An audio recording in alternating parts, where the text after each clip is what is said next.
Hola, quiero leerte este libro, Orar los nombres de Dios. Hoy quiero leer el nombre Mi ayuda, Ezra. Dios es nuestro amparo y nuestra fortaleza, nuestra ayuda segura en momentos de angustia.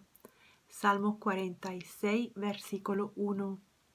Señor, hoy me llamó mi hijo.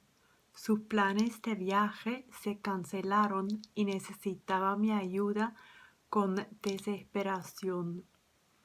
Como no tenía nada en mi agenda, salté dentro de mi auto con rapidez y ansiedad para llevarlo donde tenía que ir. Pasamos 3 preciosas horas juntos y me sentí extrañamente agradecida por sus circunstancias que no eran ni mucho menos óptimas.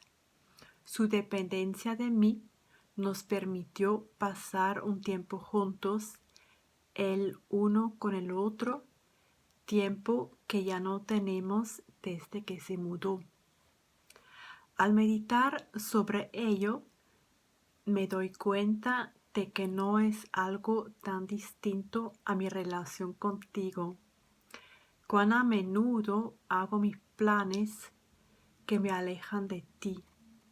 Como las circunstancias menos óptimas son el catalizador para algunos de nuestros momentos más dulces juntos.